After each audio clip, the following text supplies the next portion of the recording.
Hello and welcome to this special episode of India Leadership Council, and today we're talking about changing India. That's right, change is supposed to be the only constant, and I have with me a panel of experts both from the policy front and India Inc. and these are some renowned thought leaders, and I'm going to pick their brains and try to get their view on what's happening in India, what's the way ahead, and well, what are some of the changes that we can expect. First up we have Dr. Rajiv Kumar, Vice Chairman at the NITI Aayog.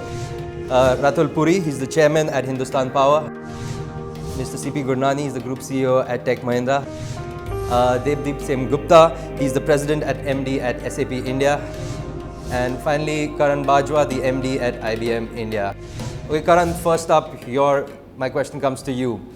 Data is really important. Data is definitely going to impact the way ahead. Generally, people say data is the new oil. I believe data is an iceberg. You just see 20% of it. You tell me what's happening on that other 80% of data and how can it be used ethically so that it benefits the end consumer as well as the economy, the nation, the company that's using it. Sure. So Sumit, data has a new meaning in the world of business, in the world of government now. The uses of data have been very, very well established, and you pointed it right. About 20% of the world's data is visible in the public domain. 80% of the data sits in enterprises, and that's the real power that each enterprise can harness. Now, the challenge is that that's also the organization's competitive advantage, and organizations want to retain that competitive advantage. As we now realize the power of tools like artificial intelligence, data, big data, we certainly now have an ability for each organization to harness that 80% data. That's the big change that the enterprises are realizing. Now, it also opens up many questions around ethical or privacy. How do you explain? Those are important nuances. Number one, if you see today how AI has been applied to data, especially in the consumer world, it's largely data being brought to AI. The AI engine is trained and everybody harnesses the benefits of that. So the concept of bringing AI inside enterprises is you actually don't take data to AI, but you take AI to data and the residual insights stay within the enterprise. And really, AI will go through its hype cycle, but the underlying importance is that data is the fuel for AI. And organizations need to realize that before they're able to harness the power of things like AI, you need to have a very clear way to bring your data together in one place. Exactly. Mr. Gurnani, I'll come to you on this point because before we started the shoot, you were talking to us about the thoughts of maybe using AI, using technology in the legal space. Your thoughts on just taking this, what Karan has said, a step ahead? There is no sector which will not benefit from the proper usage of data, and more importantly, applying some of the learnings of the past 20-30 years, the way we are able to use the tools, what we call as machine learning, and we are able to take the help and take decisions. Dr. Kumar, I'll come to you now. We've got one viewpoint on how technology can help the way ahead. But you, from a broader perspective, the Prime Minister's, of course, recently spoken about the goal of touching $5 trillion for the Indian economy. Technology definitely will play an important role. What are some other steps that you foresee that would be undertaken to help India reach that goal of $5 trillion? First thing I must emphasize is that India cannot afford to miss this revolution. We have to be on the bus. The public policy issue here is to make sure that one, you don't get left behind, so that the public and the private and the public have to work together, right, to make sure that you are there. And there, by the way, I don't hesitate to say that we are already quite behind. In the terms of the AIs and the investments being done by China and the US and Koreas of the world. We have just prepared our AI strategy paper in NITI, but we need to now get on with it and apply it. And the amazing thing is that the best data analysts, AI, and algorithms creators, etc., are Indians. Now, therefore, we have the talent. So we need to get on with it. So that's the first thing, and this will help us. I think the new technology has this amazing potential to help us tackle the problems in our sectors which have lagged behind, like agriculture. Similarly, with other sectors like health, and we talked about it, health and education. I just want to sort of emphasize three things here. One is that we now need to work very focused on creating a trust between the private sector and the public sector. We got to work together. It is all this talk about India Inc. and so on has to now happen. The second one, I think, is agriculture. That we need to modernize our agriculture. And the whole agricultural scene has transformed. Our production, the growth of production of cereals is now higher than the growth of consumption. So, it has all sorts of implications. Third one, of course, has to be education. Dr. Kumar, I want to come to you on another point, just adding on to just following up on this, which is the job scenario. Your point of view, what is the unemployment scenario right now? What is being done now to fix that? The problem is that of underemployment, especially in the context of the aspiration of our young people. Right. So therefore, and the changing structure of employment. My driver, who was my driver employed, is now switched to Ola, where he thinks he's not employed. He's his own master. So when you go and ask him the question, are you employed? No, I'm not employed. Were you employed 6 months ago? Yes, I was employed. So you see this whole changing structure of your labor force, of your economic activity. We'll see more and more the fact that there are people who are partially employed. The drop in the female labor force is because lots of women workers are now onto part-time jobs. They're not doing the full-time job, you see, because that part-time job is feasible due to technology. They can get orders at home on their mobile phones, and they can deliver to wherever. Right. They can sell on e-commerce. They don't want to having to go to a 9-to-5 job. So I think all of this is all very relevant. Nonetheless, we have to ensure that in the coming years we achieve a growth rate which is much higher than 7%, much higher, because we do need to generate income generating opportunities. Ratul, technology very important, obviously jobs, human capital very important. Infrastructure is also very important for India to grow.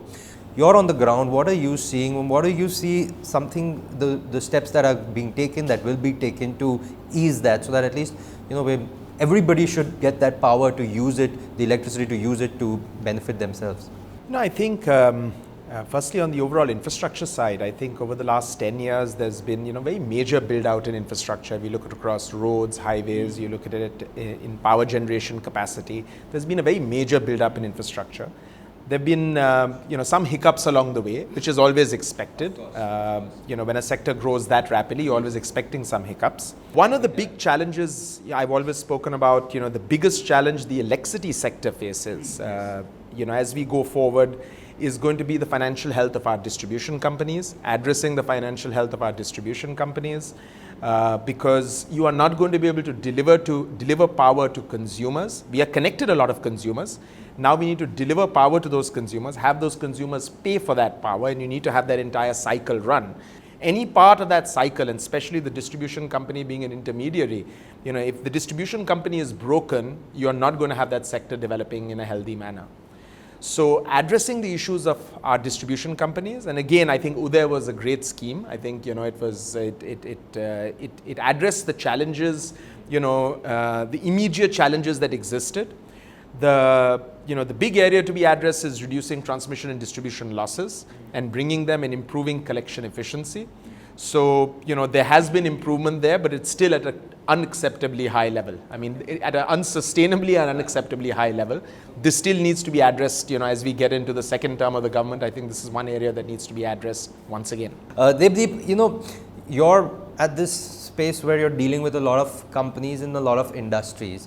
How are you seeing companies adopt that? What are some of the biggest hurdles that companies face there? Because like Karan, you and me were speaking earlier, every company now is a tech company. So how are you seeing companies adopt that? What are the hurdles that they face? I guess we look at two different things. We try to get the insights about the consumer and the constituents. And we also try to get insights who could also be an employee, right? And when you look at that, and when you look at a country like India, with such vast geographical spread, how do you reach to the last mile, to the last corner, both with a digital experience as well as a physical execution capability? So what we are seeing, companies across various sectors, be it manufacturing, be it consumer, be it anybody, even financial services companies or even utility companies, trying to go to the last mile to be able to touch and be able to give both the digital experience and a physical execution. And if you look at retail, that's a big example.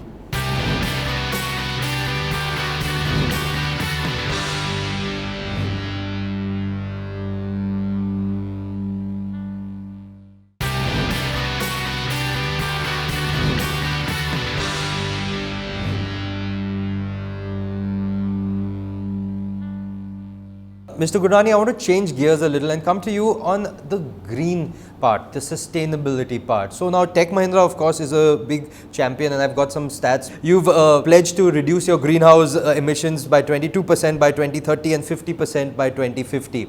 How should the common man be adopting this? How do we get this to the common man? Just your thoughts on that.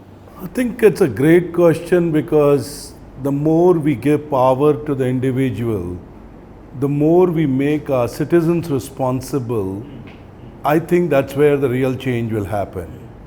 For example, in Tech Mahindra, only for overseas guests we have bottled water. For everybody else, there is no plastic cup and there is no bottled water available to anyone. I mean, we have our own filtration plants, and that's how we serve water. Number two is that, again, you make your taps into faucets and you allow them to be used as only for limited usages. The third part, which most of us, can do, is, using electricity when we want it. Now, whether we do it through motion sensors or we do it by becoming conscious about it, I leave the choice to an individual, but there is so much that we can contribute. Everywhere, all of us travel in the world and we segregate the wastage. Here we don't segregate the waste. And what is happening? The waste is piling up right in front of us, and certain localities, that waste stinks forever. How much of waste is being converted into an energy? So there is so much an individual can do, and if you start with the individual, it will make it a lot easier. Dr. Kumar, Mr. Gurnani spoke about the water part. Now, there was an important announcement by the Prime Minister in the first meeting of the NITI Aayog of this term, where he spoke about getting piped water to rural homes by 2024, to all rural homes. Could you give us some more insights onto the plan for that? Because the water is required for that, water conservation is required, because let's face it, we talk about drought situation and water scarcity. So what are some insights onto the plan that's required? Because like power, water is also really essential. We must recognize that we are now facing an emergency. Yes. And we were bold enough in NITI Aayog to bring out our water index, which spells out that in 10 years' time, our major cities will be left without water. So the time to act is yesterday. Coming from the government, I think it's brave and bold enough, and I think therefore the private sector has to actually come on board. The major consumers of water are agriculture and industry, 80% and 16%. So all houses should have their water harvest, and all of us should not waste, etc., etc. All of this is very good to make water a Jan Andolan, and that is what we require today. So there are two things here. One is to have sufficient water and not to get into this water scarcity, water shortage situation, which is what is on the cards today. Yes. And with 4,000 millimeters of rain that this country is bestowed with, that's just an absolute pity that we are in that situation. So that's one part of it. The other part of it is obviously to do the last mile delivery, and which is where we'll have to involve all the government agencies at the ground level. And therefore, and I say this in the context of something that I've become very passionate about, which is the natural farming, the zero budget natural farming, which actually today 10 lakh farmers are practicing. And believe me, that each one of those guys is now sequestering carbon from the atmosphere into the earth. increasing the organic carbon content of that, and making the earth have more humus, which then absorbs water vapors from the atmosphere. And I was shocked to find out from an Australian scientist that water in the moisture in the atmosphere, now wait for it, is 10 times more than the entire amount of water on the surface and below the ground. And that's what I hope NITI would be able to take forward. The technology has now reached a level where the desalination of seawater has become very, very affordable. I mean, in Chennai currently, the desalination is happening at a fairly large scale at a cost of less than 2 paisa per litre. Ratul, I'm coming to you for the renewable energy part. About, I think 34% of India's power comes from renewable sources. Way ahead. Do you think, when do you think we'll be reaching 100%? Should we be reaching 100% renewable power source? So I think the world is decarbonizing. I think yesterday the world was decarbonizing for climate change. I think tomorrow the world will decarbonize because it just makes economic sense. So what we are seeing on the renewable side, with the cost of renewable having come down so significantly, where today it's below or at the variable cost of conventional generation, renewable sources certainly make good economic sense for India. The big challenge as we look at it is around storage. How will you store that energy? There's massive innovation going on the storage side. We are seeing, I come across a new startup on the storage side, almost every week there's a new startup coming up on the storage side.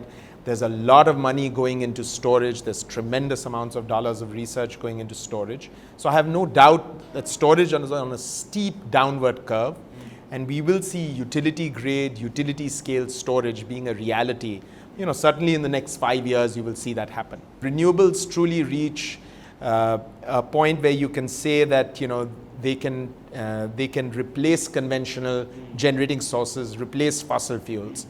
But especially for India, I think we've got a way to go. So we have room right now. We can certainly massively deploy incremental amounts of renewables with the existing resource that we have on the conventional side. A little bit of tweaking on the grid, a little bit better management on the grid, it will enable us to do that. Karan, I'm going to again shift tracks and come to you. So we've pretty much established technology is really important. This is the $1 million question. I'm going to ask you to look into your crystal ball and tell me, what do you think would be the next industry that could be disrupted by technology, by digital? My belief is that I'll not talk about a sector industry, that's an ongoing thing, but one thing that can change every industry is what I call as the second biggest transformation in the technology industry. The first one being digital computing, which literally transformed how industries work today. I believe AI is that second wave. It's coming out of its hype cycle, and there are fears associated with this, like there were in the digital computing wave of transformation, which was about job losses, will people be relevant? All those fears are there. But I believe that this is one technology that has the ability to touch every individual, every sector, every industry there is, and transform or quote unquote disrupt it, as you said. Look, in the first wave of transformation of digital computing, we created a $180 billion industry within the country. It is our opportunity to now create a much larger scale industry from this wave of technology.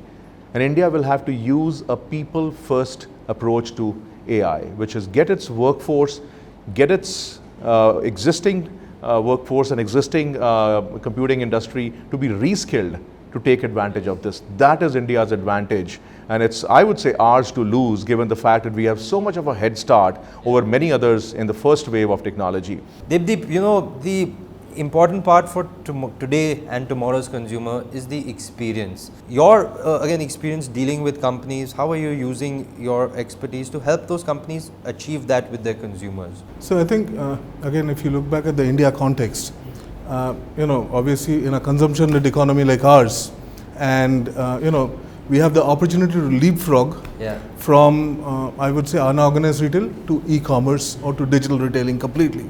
And when you go digital fully, experience and trust becomes the only currency.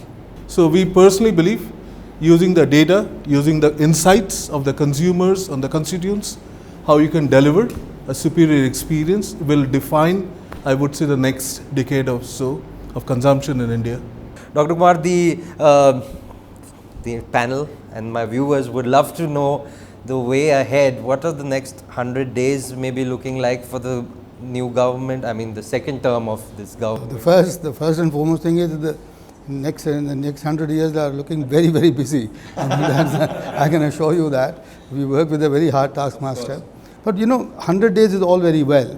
But the question simply is that, this is a marathon as to where we are. And we have to sustain it. And the more important part of it is that we've got to actually involve everybody. It cannot be done by the government. I'm afraid it cannot even be done by the sorts of people that we are sitting here, which is the government and the large scale sector, the organized sector. So I think we'll have to get to that, how to infuse that, how to bring that in. I think that's the more important part. But the one thing that I do want to emphasize, just two actually, is one I've said before is agriculture, massive modernization across, and two, exports. This continued export pessimism in our country, where our shares are stuck at 1.67% of the world global trade, has to change. Right. And I think you will. 100 days are going to be, I can assure you, exciting and give you a lot of time for the cameras. Fantastic. Well, thank you so much, Dr. Kumar. Thank you, Ratul. Thank you, Mr. Gurnani. Thank you, Devdeep. And thank you, Karan, for being here, for being a part of this. Thank you so much for watching. You are watching this special episode of the India Leadership Council, and I hope we've been able to give you a little bit of an insight into what the way ahead for India would look like. Definitely digital, technology, AI, human capital, and being a little bit more sustainable, more environmental friendly. Thank you so much for watching.